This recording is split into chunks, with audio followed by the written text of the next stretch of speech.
जैसा कि पिछली वीडियो में हमने कक्षा 4th विषय हिंदी में मौखिक में उच्चारण कीजिए और सोच समझकर बताइए। सोच समझकर बताइए 2 नंबर क्वेश्चन सोच समझकर बताइए में 4 क्वेश्चन कर लिए थे। आज हम इससे आगे क्वेश्चन करेंगे। जैसे पहला, लिखित में सही विकल्प पर सही का चिन्ह लगाइए। तो है सही विकल्प पर यानी गुड का निशान लगाना है। दुकानदार ने सारे खिलौनों के कितने रुपए बताए? 130 रुपये, 25 रुपये, 80 रुपये। तो कितने रुपए थे बताए थे? 130 रुपये। तो सही होगा 130 रुपये।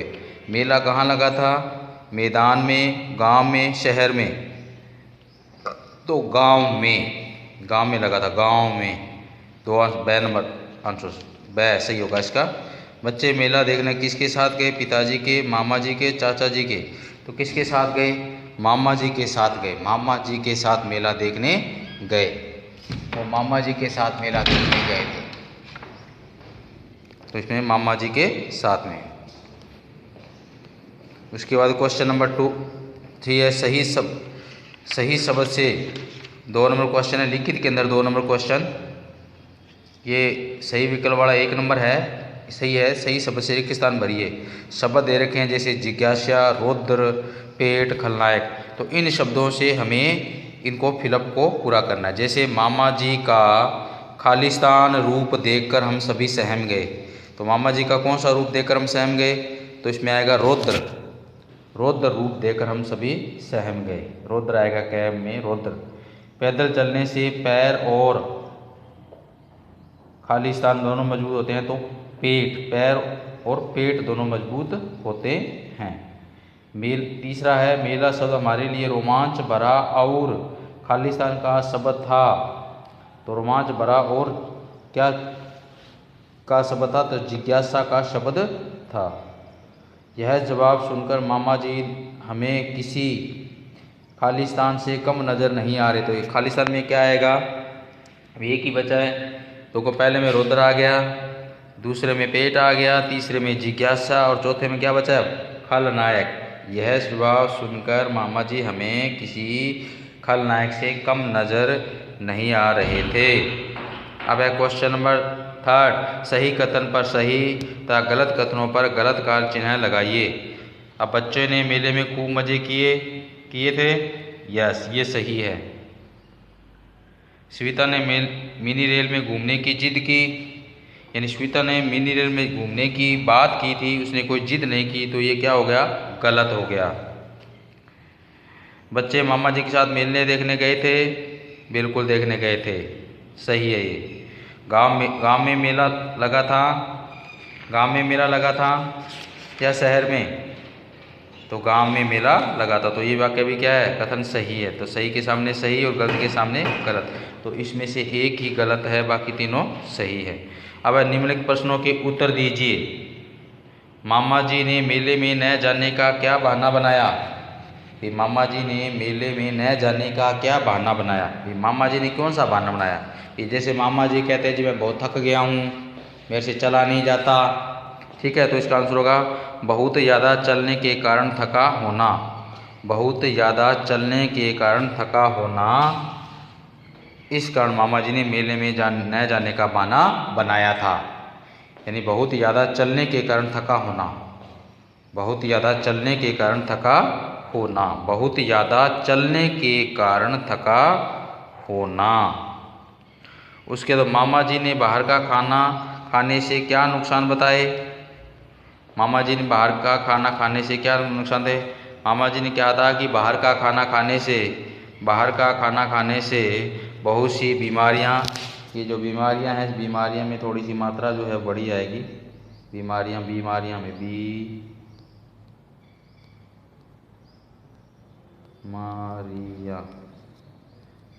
में भी बड़ी की मात्रा है। एक मिस्टेक हो चुकी है, छोटी सी मिस्टेक है ये। बीमारियों में बी को बड़ी की मात्रा कर लेना। बीमारी में बे को बड़ी की मात्रा कर लेना। ये बी बड़ी बीमारियां।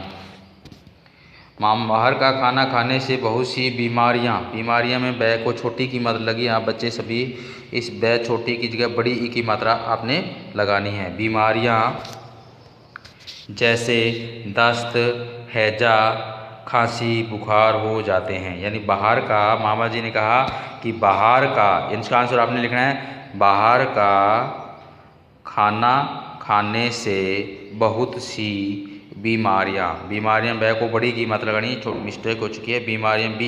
बीमारियां जैसे दस्त, हैजा, खांसी, बुखार हो जाते हैं। ठीक है बच्चों। अब क्वेश्चन नंबर 3 गए की तरफ बढ़ते हैं। खाना खाने के बाद बच्चे कहाँ जाना चाहते थे? यानी बच्चा खाना खाने के बाद में कहाँ जाना चाहते थे? खाना खाने के बाद बच्चे सर्कस देखना और झूला लेना चाहते थे। खाना खाने के बाद बच्चे सर्कस देखना और झूला लेना चाहते थे। खाना खाने के बाद बच्चे सर्कस देखना और झूला लेना चाहते थे। बच्चे खिलौने क्यों नहीं खरीद सके? मामा जी का कंजूस व्यवहार होने के कारण। बच्चे खिलौने क्यों नहीं खरीद सके? यानी मामा जी का कंजूस व्यवहार होने के कारण। बच्चे खिलौने नहीं खरीद सके। तो ये प्रिय बच्चों, इसके क्वेश्चन नंबर 4 के 4 क्वेश्चन थे, वो हमने अब किए। अब इसके बाद व्याकरण ज्ञान के अंदर 5 नंबर क्वेश्चन है। विलोम शब्द लिखिए। जैसे अच्छा का विलोम क्या होगा? बुरा। अच्छा बुरा। जवाब उत्तर। जवाब क्या होगा? उत्तर। भूख तृप्त। भूख का तृप्त होगा तृप्त। जैसे अच्छा बुरा, जवाब उत्तर, भूख तृप्त। नज़दीक का पास या निकट, दोनों में निकट लिखना। नज़दीक का निकट या पास। नज़दीक का निकट या पास। गांव का शहर। उदास का प्रसन्न। उदास का क्या लिखोगे? प्रसन्न। उदास का प्रसन्न। तो 5 नंबर क्वेश्चन है अच्छा बुरा, जवाब उत्तर, भूख तृप्त, नज़दीक का पास या निकट, गांव का शहर, उदास का प्रश्न। उसके बाद आगे क्वेश्चन। अब है पर्यायवाची शब्द लिखिए। क्वेश्चन नंबर 6 है पर्यायवाची शब्द लिखिए। पर्यायवाची शब्द लिखने बच्चों। इसके 2 पर्यायवाची लिख के दे रहा हूँ आपको मैं। जैसे ज्ञान का पर्यायवाची होगा बोध और आत्म साक्षात्कार। ज्ञान, बोध और आत्म साक्षात्कार। बोध और आत्म साक्षात्कार। जमीन का देखो मैंने 3 लिख दिए हैं, जो आपको भू, भूमि, धरती। भू, भूमि, धरती। ठीक है। इस तरह से आसमान का नभ, गगन, आकाश, बहुत से इसके आपको कोई 2 लिखने हैं, नभ या गगन। हेमंत यानी हेम का अंत, यानी जाड़े का मौसम। कोई एक जाड़े का मौसम का नाम है और एक ऋतु का नाम। हेमंत ऋतु है। जैसे हमारे भारत में 6 ऋतु, मुख्यतः 3 ऋतुएं होती हैं, लेकिन उसके हिसाब से 3 से 6 ऋतुएं हैं।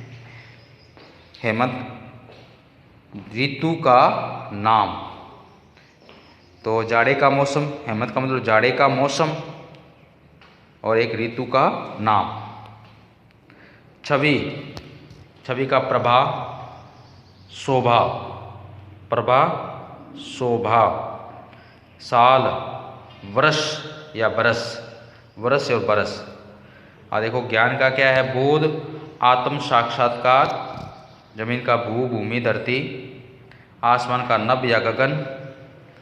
हेमंत का जाड़े का मौसम, ऋतु का नाम।